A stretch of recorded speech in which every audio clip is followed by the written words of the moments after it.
दिल्ली में रहकर एग्जाम की तैयारी करने वाले गुड्डू ने एग्जाम सेंटर चुना है प्रयागराज, क्योंकि वो उसका होम टाउन भी है। उसने एग्जाम से एक दिन पहले प्रयागराज की टिकट बुक कराई है, क्योंकि उसी दिन उसके सब्जेक्ट से जुड़ा एक खास सेमिनार भी है। अभी दिल्ली से प्रयागराज की ट्रेन जर्नी में वंदे भारत से करीब 6 घंटे और सामान्य ट्रेन से करीब 8 घंटे लगते हैं। अब अगर ट्रेन थोड़ी भी लेट हुई तो उसके एग्जाम पर संकट मंडरा सकता है। तभी उसके मन में आता है कि काश वो 2-3 घंटे में प्रयागराज पहुंच पाता। गुड्डू जैसे करोड़ों लोगों के लिए ये काश सच में बदलने वाला है। नमस्कार, मैं हूं मुनीश देवगन और आप देख रहे हैं एनडीटीवी इंडिया। वीडियो की शुरुआत में मैंने आपकी मुलाकात गुड्डू से कराई, जो एक स्टूडेंट है।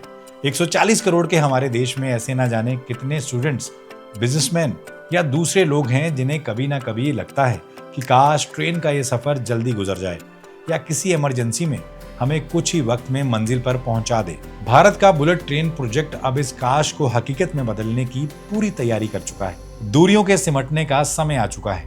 कुर्सी की पेटी बांध लीजिए, क्योंकि रफ्तार की सवारी आपके अंदाजे को गलत साबित कर देगी। माना जा रहा है कि अगले साल 15 अगस्त को इस कॉरिडोर के एक सेक्शन पर बुलेट ट्रेन पूरी शान से दौड़ने लगेगी। लेकिन जो सपना मुंबई अहमदाबाद के बीच ट्रेन को लेकर देखा गया, वो अब कुछ और बड़ा, कुछ और विराट हो चुका है। अब हम सिर्फ यही नहीं रुकने वाले। मुंबई अहमदाबाद बुलेट ट्रेन के बाद देश में हाई स्पीड रेल कॉरिडोर के 7 रूट बनाए जाएंगे। दिल्ली, वाराणसी, सिलीगुड़ी समेत कुल 4000 किलोमीटर के 7 रूटों पर ट्रेन बुलेट की रफ्तार से हवा को चीरते हुए आगे बढ़ेगी। इस पर 16 लाख करोड़ का बड़ा बजट झोंकने की सरकार की तैयारी है। बुलेट ट्रेन प्रोजेक्ट के सर्वे, डीपीआर और निर्माण की जिम्मेदारी national high speed rail corporation limited के पास है।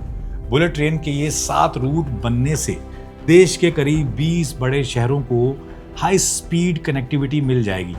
इनमें उत्तर प्रदेश के नोएडा, लखनऊ, वाराणसी, बिहार में पटना के अलावा चेन्नई, हैदराबाद, बेंगलुरु, पुणे जैसे बड़े शहर, आईटी हब, एजुकेशन और इंडस्ट्रियल हब शामिल हैं। रेल मंत्री अश्विनी वैष्णव ने कहा कि दिल्ली और हैदराबाद बुलेट ट्रेन के बड़े हब बनेंगे। यानी ये प्रोजेक्ट जब जमीन पर उतरकर साकार होंगे तो गुड्डू जैसे स्टूडेंट को अगर दिल्ली से प्रयागराज कम वक्त में पहुंचना है तो वाकई ये दूरी 3 घंटे से कम समय में पूरी हो जाएगी। अब आपको बताते हैं कि वो कौन से 7 रूट हैं जिन पर हमारी गाड़ियां छुक छुक नहीं बल्कि धड़धड़ाती हुई रफ्तार से बेधड़क होकर गुजरेंगी।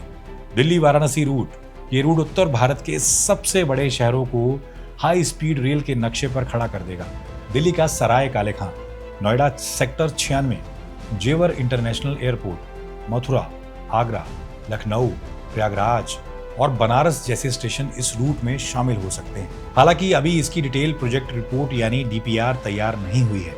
उसके बाद दिल्ली से वाराणसी की दूरी सिमट कर 3.5 घंटे से 4 घंटे की रह जाएगी। वहीं एक high speed train route Varanasi, Patna, Siliguri भी होगा। यह देश का सबसे लंबा हाई स्पीड कॉरिडोर होगा, जो दिल्ली, उत्तर प्रदेश, बिहार और बंगाल को जोड़ेगा।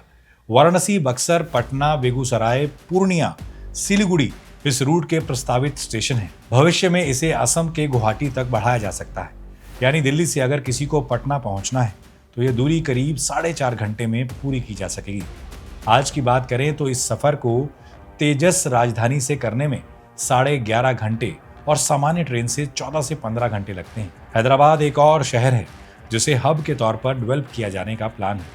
यही वजह है कि आपको पुणे हैदराबाद, बेंगलुरु हैदराबाद और चेन्नई हैदराबाद जैसे हाई स्पीड कॉरिडोर देखने को मिलेंगे। एक बार प्रोजेक्ट पूरा हो गया तो समझिए, अगर पुणे में बैठकर आपका मन हैदराबादी बिरयानी खाने का होता है तो बस 2-2.5 घंटे में आप वहां पहुंच जाएंगे, हैदराबाद की अपनी पसंदीदा दुकान पर।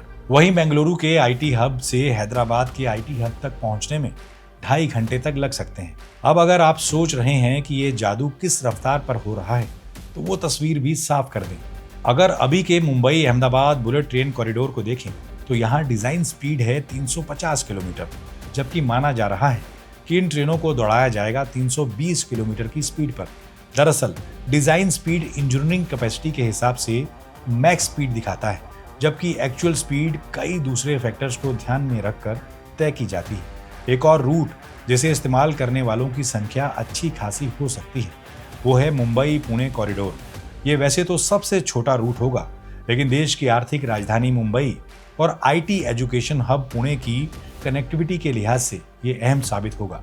मुंबई पुणे की बस यात्रा में फिलहाल करीब 4 घंटे और रेल के सफर में करीब 2.5 घंटे लगते हैं, लेकिन ये कॉरिडोर पूरा होने के बाद बुलेट से ये दूरी महज 48 मिनट में नापी जा सकेगी। यानी कई रूट्स पर हाल ये होगा कि जितना वक्त एयरपोर्ट पहुंचने में लगता है उतने वक्त में तो आप अपनी मंजिल पर पहुंच जाएंगे।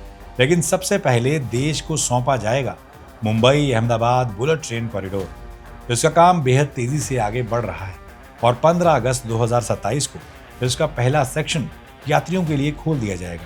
ये सूरत और बिलीमोरा के बीच खोला जाएगा। Mumbai Ahmedabad bullet train project का 80% काम पूरा हो गया है। ये पूरा कॉरिडोर 508 किलोमीटर का है। एक और अहम बात, इस प्रोजेक्ट पर सवालों के बीच सरकार ने तस्वीर साफ कर दी है कि जापान से E20 सीरीज की शिकानसेन ट्रेन मिलने में देरी की वजह से भारत 2027 से अपनी देसी bullet train B28 high speed track पर दौड़ाएगा। विदेश मंत्रालय ने बताया है कि इसे लेकर दोनों देशों के बीच बातचीत ट्रैक पर है। साफ है, आने वाले सालों में भारत बुलेट की रफ्तार से सफर के लिए पूरी तरह तैयार है। आपको क्या लगता है, क्या बुलेट ट्रेन की रफ्तार के साथ साथ रेलवे को टिकट की कीमत को लेकर खास रणनीति बनानी होगी? अपने जवाब आप हमें कमेंट बॉक्स में जरूर दें। बहुत बहुत शुक्रिया।